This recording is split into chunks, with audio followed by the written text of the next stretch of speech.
प्यारे बच्चों, आज हम कर्म भूमि का मूल्यांकन शुरू करते हैं। कर्म भूमि बीए द्वितीय वर्ष के पाठ्यक्रम में लगी हुई उपन्यास है जो प्रेमचंद द्वारा लिखी गई थी। प्रेमचंद उपन्यास सम्राट के रूप में विशेष प्रसिद्ध हैं, आप सभी इसको जानते भी हैं। इन्हीं का लिखा हुआ जो उपन्यास कर्म भूमि है, जिसकी कथा वस्तु और समीक्षा संक्षेप में इस प्रकार मैं प्रस्तुत करना चाह रही हूँ। प्रेमचंद का जो कथा लेखन व्यापार है वो ऐतिहासिक अर्थों में राष्ट्रीय और सामाजिक संरचना से जुड़ा हुआ है। इस दृष्टि से प्रेमचंद स्वाधीनता संग्राम के उन नेताओं से भिन्न नजरिया रखते हैं जो मूलतः राष्ट्रीय चेतना संपन्न और बुद्धिजीवी थे और समझते थे कि राष्ट्रीय स्वाधीनता संग्राम को जोरदार और प्रभावशाली बनाने के लिए किसानों को उसमें शामिल करना चाहिए। ऐसे नेताओं के पास किसानों के हित पर आधारित कोई सामाजिक कल्पना अथवा परियोजना नहीं थी। इससे एकदम भिन्न प्रेमचंद एक लेखक होते हुए भी लगातार यह सोच रहे थे कि स्वाधीनता का अर्थ किसानों के लिए क्या होगा। संभवतः आपको याद भी होगा कि वो स्थान स्थान पर इस बात पे एक प्रश्न उठाते भी हैं कि यदि देश को स्वतंत्रता मिल गई तो उससे किसको फायदा होगा, कौन उसका लाभ लेगा और किस रूप में लेगा। इसीलिए अपने एक उपन्यास गबन में देवी दिन के माध्यम से उन्होंने एक प्रश्न उठाया भी है। देवी दिन पूछता है रमानाथ से कि सच बताओ बाबूजी, जब तुम स्वराज का नाम लेते हो तो उसका कौन सा रूप तुम्हारे सामने आता है? क्या आज़ादी के बाद तुम भी बड़ी बड़ी तलबे लोगे, बड़े बंगलों में रहोगे और मोटर की हवा खाने के लिए मोटरों की सैर करोगे? ये प्रश्न चिन्ह है एक। आज़ादी के लंबे समय पहले जब प्रेमचंद ये प्रश्न उठा देते हैं कि वास्तव में स्वराज्य का रूप क्या होगा, उसी स्वराज्य के रूप को हम यहाँ कर्म भूमि में भी देखते हैं कि आखिर स्वराज्य प्राप्त हो जाए, आज़ादी मिल जाए तो किसानों के लिए वो उसका कौन सा रूप होगा।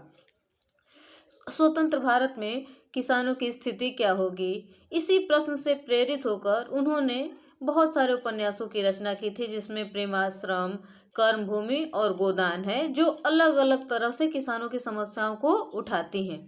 प्रेमाश्रम में लगान वृद्धि और निर्मम ढंग से लगान की वसूली और धनी संपन्न किसान आंदोलन किसान भी दिखाई देते हैं। और ये भी दिखाया जाता है कि कैसे ट्रस्टीशिप के माध्यम से, ट्रस्टीशिप संभवतः आपको मालूम होगा कि गांधी जी द्वारा चलाया गया था, इस ट्रस्टीशिप के माध्यम से वे कैसे किसानों को फायदा पहुंचाने की बात करते हैं। लेकिन उनकी भूमिका यह प्रश्न उठा देती है कि सरकार और किसानों के बीच बिचौलियों की क्या जरूरत है। अगर सरकार किसानों की मदद करना चाहती है, किसान सरकार से मदद लेना चाहते हैं, तो उसमें बिचौलिए क्यों आ जाते हैं। कर्म भूमि में जो किसान आंदोलित हैं वे प्रायः भूमिहीन किसान हैं, मेहनतकश किसान हैं और अछूत हैं, जिनमें जमींदारों के रैयत भी शामिल है। एक तीसरे दशक में पूरे देश में, खासकर उत्तर प्रदेश में किसान बहुत बेचैन थे। एम.एस. सिद्दीकी ने उस दौर के किसान आंदोलन का अध्ययन करके लिखा है कि प्रतापगढ़, सुल्तानपुर, रायबरेली आदि जिलों में किसान संगठित हो रहे थे। फैजाबाद जिलों में तो किसान उग्र कार्रवाइयां भी कर रहे थे। सिद्दीकी ने आगे यह भी लिखा है कि इन कार्रवाइयों में और उनके जरिए संगठित किसान सभाओं में वर्गीय दृष्टि से रैयत किसान और भूमिहीन किसान तथा जातीय दृष्टि से ब्राह्मणों से लेकर अछूत तक शामिल हो रहे थे। यूं रैयतों और भूमिहीनों में विभाजक रेखा खींच पाना बहुत मुश्किल काम था। तीसरे दशक में अंतिम वर्षों में अंतर्राष्ट्रीय स्तर पर मंदी का असर भारत पर भी पड़ा, क्योंकि वह ब्रिटिश साम्राज्य का अंग था। मंदी के कारण अनाज का दाम बहुत गिर गया था, जिससे किसान तबाह हो रहे थे। लगान वृद्धि और कर्ज के बोझ किसानों पर थे और वह मंदी के कारण बोझ और भारी होते जा रहे थे। इन सब का असर भूमिहीन किसानों पर पड़ रहा था, इसलिए इस दौरान वे ज़्यादा बेचैन थे और किसान सभाओं के जरिए कार्यवाही कर रहे थे। उन्हीं दिनों बिहार में, खासकर पश्चिमी बिहार में किसान सभा और किसान आंदोलन का नेतृत्व स्वामी सहजानंद सरस्वती कर रहे थे। पूर्वी उत्तर प्रदेश और पश्चिमी बिहार में आंदोलन भौगोलिक रूप से और राजनीतिक रूप से भी मिलकर बहुत जोरदार बन रहे थे।